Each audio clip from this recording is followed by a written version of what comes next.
दिन रात पसीना बहाने वाला गरीब जब अपनी मेहनत के असली रहस्य को समझ गया तो उसने अपनी बुद्धि से ऐसा चक्रव्यूह रचा कि उसका खून चूसने वाला घमंडी मालिक भी उसके पैरों में आ गिरा। मेहनत नहीं, व्यवस्था इंसान को अमीर बनाती है। बचपन से ही हमें यह पाठ पढ़ाया जाता है कि कड़ी मेहनत ही सफलता की कुंजी है। हमें लगता है कि अगर हम कोल्हू के बैल की तरह दिन रात पिसते रहेंगे, अपनी नींद और अपना चयन त्याग देंगे, तो एक दिन हम भी धनवान बन जाएंगे। लेकिन यथार्थ के धरातल पर यह सबसे बड़ा झूठ है। यदि केवल कठोर शारीरिक परिश्रम करने से ही इंसान अमीर बन जाता, तो इस संसार का सबसे अमीर प्राणी एक मजदूर या एक रिक्शा चलाने वाला होता। मेहनत आपको भूखा नहीं मरने देती, लेकिन मेहनत आपको कभी अमीर भी नहीं बना सकती। अमीर बनने का असली तंत्र आपकी देह के पसीने में नहीं, बल्कि आपके मस्तिष्क की उस व्यवस्था सिस्टम में छिपा है, जिसे समझना हर उस इंसान के लिए आवश्यक है जो जीवन भर गरीबी की चक्की में पिस रहा है। आज की यह कहानी आपकी आंखें खोल देगी और आपको यह सोचने पर विवश कर देगी कि आप जीवन भर मेहनत कर रहे थे या सिर्फ अपना शोषण करवा रहे थे। चंदनपुर नामक एक प्राचीन नगर में कमलाकर नाम का एक अत्यंत गुणी और परिश्रमी मूर्तिकार रहता था। कमलाकर के हाथों में ऐसा जादू था कि जब वह पीतल पर अपनी छेनी और हथौड़ा चलाता तो बेजान धातु भी सजीव हो उठती थी। वह सुबह 4 बजे अपनी भट्टी के सामने बैठता और रात के 10 बजे तक बिना रुके काम करता। भट्टी की भीषण आंच और हथौड़े की चोट से कमलाकर के हाथ कठोर हो गए थे। उसकी कमर झुक गई थी और आंखों के नीचे गहरे काले घेरे पड़ डी डी एच गए थे। उसका एक छोटा सा परिवार था, उसकी पत्नी उर्मिला और एक होनहार बेटी। दिन रात खटने के बाद भी कमलाकर के घर में हमेशा दरिद्रता का वास रहता था। कभी कभी तो 2 वक्त की रोटी का भी संकट खद्दा हो जाता था। एक रात जब कमलाकर अपने छिले हुए हाथों पर जड्डी बूटी का लेप लगा रहा था तो उर्मिला की आंखों से आंसू छलक पड़े। उर्मिला ने रोते हुए कहा, जीते जी अपनी चिता क्यों जला रहे हैं आप दिन रात कोल्हू के बैल की तरह पिसते हैं, खून पसीना एक कर देते हैं, लेकिन हमारे घर की दरिद्रता टस से मस नहीं होती। बेटी के विवाह की उम्र हो रही है और हमारे पास फूटी कौड़ी नहीं है। ऐसी मेहनत का क्या लाभ जो हमें चैन की एक सांस भी न लेने दे। कमलाकर ने गहरी सांस ली और अपनी पत्नी को समझाते हुए कहा, मेहनत ही इंसान का सच्चा धर्म है उर्मिला। बेईमानी का धन मुझे नहीं चाहिए। मैं ईमानदारी से पसीना बहा रहा हूं। ईश्वर एक न एक दिन हमारी मेहनत का फल अवश्य देगा। तुम धीरज रखो। कमलाकर अपनी बनाई हुई पीतल की अद्वितीय मूर्तियां नगर के सबसे बड्ढे और घमंडी व्यापारी शंभुनाथ को बेचता था। शंभुनाथ एक अत्यंत चालाक और लालची इंसान था। वह कमलाकर की दिन रात की मेहनत से बनी एक मूर्ति के केवल 100 रुपये देता था और उसी मूर्ति को शहर के बड्ढे बाजारों में ले जाकर 5,000 रुपये में बेचता था। कमलाकर यह जानता था, लेकिन उसके पास अपनी मूर्तियां सीधे बाजार तक पहुंचाने का कोई साधन नहीं था। एक दिन कमलाकर की बेटी को उच्च शिक्षा के लिए शहर के एक बड्ढे विद्यालय में प्रवेश दिलाना था, जिसके लिए कुछ पैसों की आवश्यकता थी। कमलाकर ने शंभुनाथ के सामने हाथ जोड़कर विनती की। कमलाकर ने गिद्द गिद्दाते हुए कहा, मालिक, मेरी बेटी की फीस भरनी है। मैंने पिछले महीने दिन रात काम करके आपको 50 मूर्तियां दी हैं। कृपया इस बार मूर्तियों का कुछ उचित दाम दे दीजिए या मुझे कुछ अग्रिम धन एडवांस दे दीजिए। मैं जीवन भर आपका कर्जदार रहूंगा। शंभुनाथ ने अपनी तिजोरी के पास बैठते हुए एक क्रूर अट्टहास किया। शंभुनाथ ने व्यंग्य कसते हुए कहा, कमलाकर, तू मूर्ख है और जीवन भर मूर्ख ही मरेगा। गधे की तरह पसीना बहाने से कोई राजा नहीं बनता। तेरा काम है भट्टी में जलना और धातु पीटना, वो तू कर। मैं तुझे जो दान देता हूं उसी में अपना गुजारा कर। अगर मैंने तुझे पैसे दे दिए तो कल तू काम पर कैसे आएगा। जा यहां से, और आइंदा पैसों की बात की तो मेरी चौखट पर कभी मत आना। शंभुनाथ के इन कड़ीडीएचवे शब्दों ने कमलाकर की आत्मा को छलनी कर दिया। वह उस दिन खाली हाथ घर लौट आया। रास्ते में उसे महसूस हुआ कि उसके 20 वर्षों के खून पसीने ने उसे कुछ नहीं दिया। उसकी मेहनत सिर्फ शंभुनाथ की तिजोरियां भर रही थीं। निराशा और हताशा से भरा कमलाकर नगर के किनारे बहने वाली नदी के घाट पर जाकर बैठ गया। वह अपनी किस्मत को कोस रहा था और मृत्यु के विचार उसके मन में आने लगे थे। तभी वहां से मानवेंद्र नाम के एक अत्यंत वयोवृद्ध और सिद्ध सज्जन गुजरे। मानवेंद्र जी एक समय में पूरे राज्य के सबसे बड़े और दूरदर्शी व्यापारी रह चुके थे।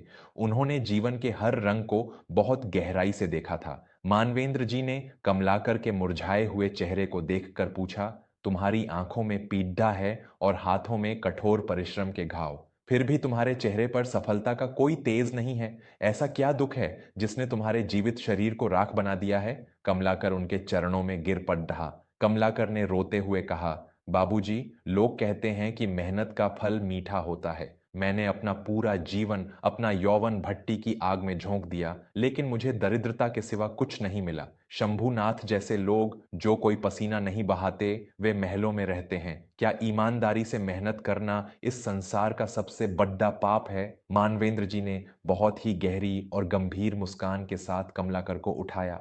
उन्होंने जो ज्ञान दिया, उसने कमलाकर के मस्तिष्क के बंद दरवाजे हमेशा के लिए खोल दिए। मानवेंद्र जी ने कहा, मेहनत करना पाप नहीं है बेटा, लेकिन बिना दिशा और व्यवस्था, सिस्टम के मेहनत करना सबसे बड़ी मूर्खता है। यदि केवल पसीना बहाने से इंसान अमीर होता, तो इस संसार का सबसे अमीर प्राणी एक मजदूर होता। मेहनत तुम्हें सिर्फ 2 वक्त की रोटी दे सकती है, अमीर नहीं बना सकती। कमलाकर ने आश्चर्य से पूछा, तो फिर इंसान धनवान कैसे बनता है? सफलता का असली रहस्य क्या है? मानवेंद्र जी ने उसे धनवान बनने का वह असली गुप्त तंत्र समझाया। अमीर बनने का असली तंत्र तुम्हारी देह में नहीं, तुम्हारे मस्तिष्क में है। तुम्हारी सबसे बड़ी कमजोरी यह है कि तुम अपना समय बेच रहे हो। ईश्वर ने सबको दिन में केवल 24 घंटे ही दिए हैं। जब तक तुम्हारी कमाई तुम्हारे अपने शरीर और तुम्हारे अपने घंटों से जुड़ी है, तुम्हारी कमाई की एक सीमा रहेगी और तुम गरीब ही रहोगे। अमीर वह बनता है जो एक व्यवस्था खड्डा करता है, एक तंत्र बनाता है जहां उसका काम सिर्फ उसके पसीने पर निर्भर नहीं रहता। तुम्हें अपनी कला का मजदूर नहीं, अपनी कला का मालिक बनना होगा। मानवेंद्र जी ने उसे एक सटीक मार्ग दिखाया। तुम अकेले दिन में 4 मूर्तियां बनाते हो और थक जाते हो। अपने गांव के उन 10 बेरोजगार युवाओं को खोजो जो काम की तलाश में भटक रहे हैं। उन्हें अपनी यह अमानत और अपनी विद्या सिखाओ। उन्हें अपने साथ जोत रखकर एक संगठन बनाओ। जब वे 10 लोग मूर्तियां बनाएंगे तो दिन में 40 मूर्तियां बनेंगी। तुम्हारा काम पसीना बहाना नहीं, बल्कि उनकी कला को निखारना, गुणवत्ता जांचना और उन मूर्तियों को शंभूनाथ जैसे बिचौलियों को देने के बजाय सीधे शहर के बड़े व्यापारियों तक पहुंचाना होगा। जब दूसरे लोगों का समय और तुम्हारी बुद्धि मिलकर काम करेगी, तब तुम धनवान बनोगे। कमलाकर के मस्तिष्क पर पड्डा हुआ अज्ञानता का पर्दा उसी क्षण फट गया। उसे समझ आ गया कि वह अब तक सिर्फ शंभूनाथ की व्यवस्था का एक छोटा सा मोहरा था। कमलाकर ने मानवेंद्र जी के चरण छुए और एक नई आग के साथ अपने गांव लौट आया। अगले दिन से कमलाकर शंभूनाथ की दुकान पर नहीं गया। उसने गांव के 15 ऐसे गरीब और बेरोजगार युवाओं को इकट्ठा किया जिनके पास कोई दिशा नहीं थी। कमलाकर ने उन युवाओं से कहा, मैं तुम्हें अपनी वह विद्या सिखाऊंगा जो मेरे पूर्वजों की अनमोल अमानत है। हम मिलकर काम करेंगे, कोई किसी का नौकर नहीं होगा। जो भी मुनाफा होगा वह हम सब में ईमानदारी से बंटेगा। हमें सिर्फ अपनी कला का सम्मान वापस लाना है। युवाओं में एक नया उत्साह आ गया। कमलाकर ने अब भट्टी के सामने बैठकर अपना शरीर गलाना बंद कर दिया। उसने अपनी बुद्धि का प्रयोग शुरू किया। वह युवाओं को काम सिखाता, बारीकियां बताता और रात में नए नए डिजाइन तैयार करता। कुछ ही महीनों में वह संगठन दिन में 100 मूर्तियां बनाने लगा। कमलाकर ने एक पुरानी बैलगाड़ी किराए पर ली और उन मूर्तियों को लेकर सीधे राजधानी के सबसे बड़े कला बाजार में पहुंच गया। जब बड़े व्यापारियों ने कमलाकर की उस अद्भुत और बिना मिलावट की कलाकारी को देखा, तो वे अचंभित रह गए। जो मूर्ति शंभूनाथ 5,000 में बेचता था, कमलाकर ने सीधे व्यापारियों को 3,000 में बेची। व्यापारियों को सस्ता पड़ा और कमलाकर को अपनी एक मूर्ति पर सीधे 3,000 रुपये मिलने लगे। यह था उस व्यवस्था का चमत्कार, क्योंकि कमलाकर ने दूसरों के समय और कौशल को एक सही दिशा दी थी। इसलिए बिना स्वयं शारीरिक परिश्रम किए उसकी आमदनी रातों रात 100 गुना बढ़ गई। देखते ही देखते मात्र 2 वर्षों के भीतर कमलाकर का वह छोटा सा संगठन एक बहुत बड़े कारखाने में बदल गया। गांव के 50 से अधिक परिवार उसके साथ जुड़ गए। कमलाकर अब एक गरीब मूर्तिकार नहीं, बल्कि सेठ कमलाकर बन चुका था। उसकी बेटी शहर के सबसे बड्ढे विद्यालय में पीआरएच रही थी और उर्मिला के चेहरे पर एक अपार संतोष था। दूसरी ओर नियति ने शंभूनाथ का हिसाब करना शुरू कर दिया था। कमलाकर के जाते ही शंभूनाथ को वैसी अद्भुत मूर्तियां मिलनी बंद हो गईं। बाजार में उसकी साख गिरने लगी। बड्ढे व्यापारियों ने जब कमलाकर से सीधा संपर्क कर लिया तो शंभूनाथ का व्यापार पूरी तरह ठप्पडियच गया। उसने लालच में आकर जो भारी कर्ज बाजार से लिए थे, वे अब उसके गले की फांस बन गए। कुछ ही समय में शंभूनाथ की पूरी संपत्ति, उसकी दुकान और उसका घर नीलाम हो गया। वह पूरी तरह से कंगाल होकर सड़क पर आ गया। एक दिन दोपहर के समय फटे हाल और भूख से तड्डा पता हुआ शंभूनाथ काम की तलाश में एक बहुत बड़े कारखाने के बाहर पहुंचा। जब वह भीतर गया तो उसने देखा कि एक अत्यंत सम्मानित व्यक्ति अच्छे कपड़े पहने कारीगरों को दिशा निर्देश दे रहा है। जब शंभूनाथ ने ध्यान से देखा तो उसके पैरों तले जमीन खिसक गई। वह कोई और नहीं, कमलाकर था। शंभूनाथ का सारा घमंड आंसुओं में बह गया। वह दौड़कर कमलाकर के पैरों में गिर पड़ा। शंभूनाथ ने फूट फूट कर रोते हुए कहा, मुझे क्षमा कर दो कमलाकर, मैंने तुम्हारी मेहनत का हमेशा मजाक उड़ाया और तुम्हारा खून चूसा। आज भगवान ने मुझे मेरी औकात दिखा दी है। मेरा सब कुछ बिक चुका है। मुझे अपने इसी कारखाने में कोई भी छोटा सा काम दे दो, वरना मैं भूख से टर्डी छपकर मर जाऊंगा। कमलाकर के चेहरे पर कोई क्रोध या अहंकार नहीं था। उसने मानवेंद्र जी के दिए ज्ञान को आत्मसात कर लिया था।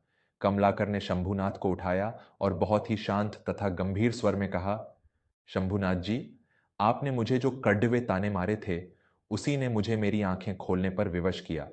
आपने ही मुझे यह सिखाया था कि जब तक इंसान सिर्फ अपने पैरों से चलता है, वह थक कर गिर जाता है, लेकिन जब वह अपनी बुद्धि से एक व्यवस्था खड़ा करता है तो वह आसमान में उड़ान भरता है।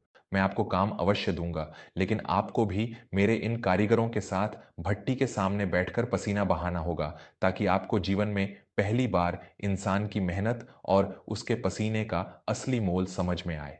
शंभूनाथ सिर झुकाए अपने की पर पछता रहा था। उसे उसके लालच और अहंकार का सबसे बड़ा दंड मिल चुका था। यह कहानी हमें यह बहुत बद्धा और कड़वा सत्य सिखाती है कि केवल शारीरिक मेहनत आपको कभी आर्थिक आजादी नहीं दिला सकती। जब तक आप अपने समय के बदले पैसे कमा रहे हैं, तब तक आप किसी और को अमीर बना रहे हैं। यदि आपको जीवन में सचमुच धनवान बनना है तो अपनी बुद्धि का प्रयोग कीजिए। एक ऐसी व्यवस्था खड़ी कीजिए जहां लोग, समय और धन आपके लिए काम करें। जिस दिन आप अपने मस्तिष्क की शक्ति को शारीरिक मेहनत से ऊपर रख देंगे, उस दिन आपको अमीर बनने से संसार की कोई भी ताकत रोक नहीं पाएगी।